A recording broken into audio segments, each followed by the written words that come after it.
भगवान महादेव का तृतीय नेत्र खुल गया और क्या हुआ? चितवत काम भयं जरी क्षार। कामदेव जल करके क्या हो गया? बोले क्षार यानी राख हो गया। भस्मसात् कृतवान साधो मदनम तावदेव ही। भस्मसात् कृतवान साधो मदनम तावदेव ही। भस्मसात् कृतवान, भगवान महादेव ने उसे भस्म कर दिया। और जब कामदेव जल करके, जब तक देवता कहते भगवान महादेव भस्म मत करिए, रुकिए रुकिए, जब तक कह रहे थे तब तक तो जल करके राख हो गया। कामदेव जल करके भस्म हो गया और काम की पत्नी जिनका नाम क्या है? रति। किम करोमि क्व गच्छामि किम कृतये देवतैरिह। किम करोमि, मैं क्या करूं, कहां जाऊं? ये देवताओं ने मेरे साथ कैसा व्यवहार किया? मेरे पति को देवादिदेव भगवान के पास भेज करके मेरे पति को जलाकर भस्म कर दिया। रति भगवान महादेव की शरण में गई और जब भगवान महादेव की शरण में रति गई तो भगवान ने कहा, रति अब काम तो जल करके भस्म हो गया, मैं काम को जीवित करूंगा। एक दूसरी बात, मैं ये वरदान भी देता हूं कि जब द्वापर युग आएगा तो द्वापर युग में आपके जो पति है कामदेव, वह कामदेव कृष्ण पुत्र बन करके जन्म लेगा। ये मैं वरदान भी देता हूं। जब यदुवंश कृष्ण अवतारा, जब यदुवंश कृष्ण अवतारा, हो ही हरण महामही भारा। हो ही हरण महामही भारा। कृष्ण तनया हो ही पति तोरा। कृष्ण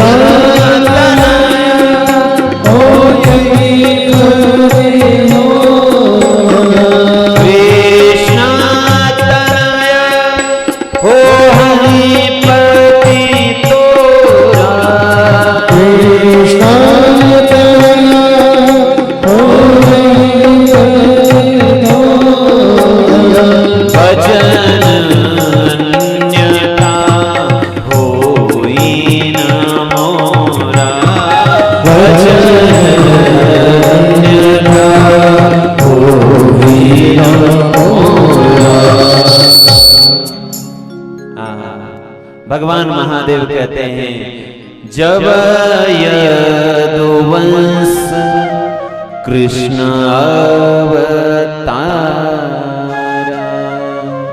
जब यदुवंश में कृष्ण अवतारा, श्री कृष्ण अवतार लेंगे, तब कृष्ण तनया हो पति तोरा। तब श्री कृष्ण के तनय, तनय का अर्थ होता है पुत्र, श्री कृष्ण के पुत्र के रूप में तुम्हारे पति जन्म लेंगे। ये वचन अन्यथा होई न मोरा, ये मेरा वचन अन्यथा नहीं होगा। यही बात शिव महापुराण में कही गई, यावच्चावतारेत कृष्णो धरण्याम रुक्मिणी पति, तदा कृष्णस्तु रुक्मिण्याम काममुत्पादयिष्यति। श्री कृष्ण रुक्मिणी मैया के द्वारा कामदेव को उत्पन्न करेंगे, वहां उनका नाम होगा प्रद्युम्न। बोलिए द्वारिकाधीश की जय। बोलिए शंकर भगवान की जय। त्वं तु सर्वज्ञ जगतां उपकार कर प्रभु, उपकार कर प्रभु। पार्वती मैया कहती है नारद जी से, हे प्रभु, हे मुनि, हे सर्वज्ञ, आप सब पर उपकार करने वाले हो। क्यों? नारद जी ने किस किस पर उपकार किया? नारद जी के शिष्य कोई सामान्य नहीं है। प्रहलाद जी को ज्ञान दे करके प्रहलाद जी पर उपकार किया। ध्रुव जी को उन्होंने ज्ञान दिया, ध्रुव जी उनके शिष्य हैं। अनेक ऋषि, अनेक संत, अनेक भक्त उनके शिष्य हैं। जगत को प्रकाश देने वाले, ज्ञान देने वाले, उपकार करने वाले आप हैं। रुद्रस्य आराधनार्थाय मंत्रम देहि मुनि प्रभु। रुद्र की आराधना करने के लिए हमें मंत्र दो। क्या दो? मंत्र। भगवान रुद्र की हमें आराधना करनी है। कौन कह रही है? माता पार्वती कह रही है, मुझे रुद्र की आराधना करनी है, आप मुझे मंत्र दो। अब एक बात समझने की है। माता पार्वती कह रही हैं, न सिद्ध्यति क्रिया कापि सर्वेषां सद्गुरुं बिना। न सिद्ध्यति क्रिया कापि सर्वेषां सद्गुरुं बिना। माता पार्वती कह रही है, बिना गुरु की कृपा के कोई भी सिद्धि मिलती नहीं है। इसीलिए आप मुझे भगवान रुद्र का मंत्र दीजिए, जिससे मैं भगवान रुद्र को, भगवान शिव को प्रसन्न कर सकूं। बोलिए शंकर भगवान की। कोशिशें कोई लाखों भले ही करे, कोशिशें कोई लाखों भले ही करे, किंतु सद्गुरु बिना बात बनती नहीं। ग्रंथ पढ़ के ज्ञान पा लेना आसान है, ग्रंथ पढ़ के ज्ञान पा लेना आसान है, पर अपना आनंद पाना बड़ी बात है। तन को जल से धुलाना सरल है, मगर तन को, शरीर को, तन को जल से धुलाना सरल है, मगर मन को निर्मल बनाना बड़ी बात है। पंथ में, द्वेष में, परदेश में चित्त रहता फंसा राग और द्वेष में। पंथ में, द्वेष में और परदेश में चित्त रहता फंसा राग और द्वेष में। मन किसी का जलाना कठिन ही है क्या? दिल किसी का जलाना कठिन ही है क्या? ज्ञान दीपक जलाना बड़ी बात है। कोशिशें कोई लाखों भले ही करे, किंतु सद्गुरु बिना बात बनती नहीं। दोनों विषय हैं भाई। जिसको मंजिल तक जाना है उसको साधन चाहिए, जिसको देहरादून जाना है उसको गाड़ी चाहिए। गाड़ी से जाएगा, पैदल जाएगा, साइकिल से जाएगा, जिससे भी जाएगा। जिसको मंजिल की तरफ जाना है उसको साधन चाहिए, जिसको नहीं जाना है उसको कुछ नहीं चाहिए।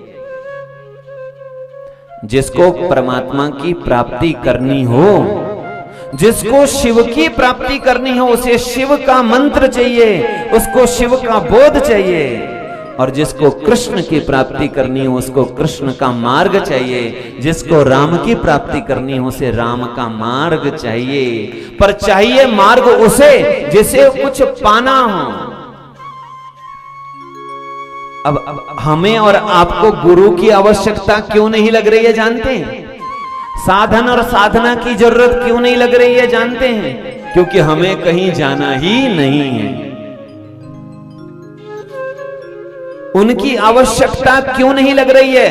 क्योंकि यदि हमें कृष्ण को पाना हो तो कृष्ण का मार्ग चाहिए होगा। पर जब हमें कृष्ण को पाना ही नहीं है तो मार्ग की आवश्यकता भी तब तक लगेगी नहीं।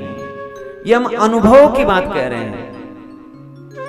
जैसे ही आप मन में ये विचार करोगे कि मुझे देहरादून जाना है, यहां से बाहर निकलोगे, आपके मन में तुरंत क्या विचार आएगा? किसमें जाऊं? क्या विचार आएगा? क्यों? क्योंकि जाने के लिए अनेक साधन हैं। क्या? जाने के लिए अनेक साधन हैं। आपके मन में यह आएगा मैं किस में जाऊं। लेकिन यह विचार कब आया? जब आपने यह निश्चय किया कि हां मुझे जाना है। जैसे ही आपने जाने का निश्चय किया, वैसे आपके मन में आया किससे जाऊं, कैसे जाऊं। वैसे ही जैसे ही आपके मन में यह निश्चय हुआ कि मुझे उसे पाना है, वैसे आपके मन में यह भी प्रश्न होगा किससे पाना है, किस साधन से पाना है, क्योंकि साधन तो अनेक हैं। किस साधन से मुझे उसे पाना है, ये आपको साधन चाहिए। तो उसको पाने का जो साधन दे वही गुरु है। माता पार्वती कह रही है न सिद्धति क्रिया कापी सर्वेशाम सद्गुरुम बिना, सर्वेशाम सद्गुरुम बिना। सद्गुरु के बिना, गुरु के बिना किसी को भी सिद्धि की प्राप्ति होती नहीं। इसी बात को गोस्वामी तुलसीदास जी ने कहा, गुरु बिन भवनिधि तरहीन कोई, गुरु बिन भवनिधि तरहीन कोई, गुरु बिन भवनिधि तरहीन कोई,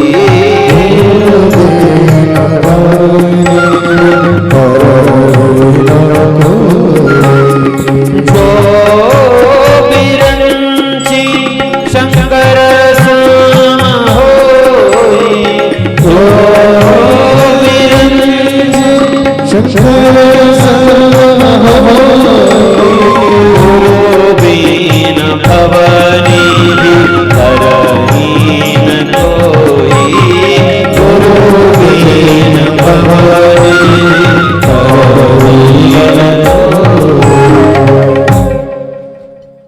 गुरु बिन भवनिधि तरहीन कोई, गुरु के बिना भवनिधि से, भवसागर से कोई तर नहीं सकता। चाहे कोई जो विरंची शंकर समा हो, चाहे कोई विरंची यानी ब्रह्मा जी और शिव की तरह कोई महान क्यों न हो जाए, ब्रह्मा जी और शिव की तरह महान होने पर भी गुरु के बिना वह भव सागर से पार नहीं हो सकता।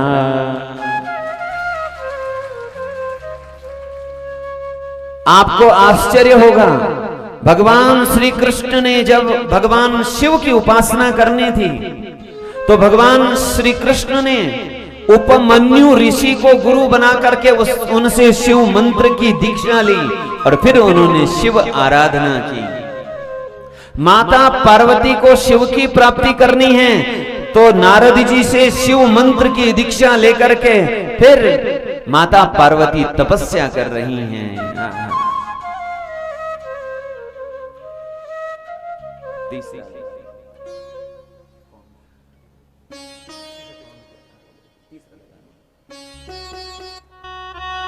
बोलिए शंकर भगवान की।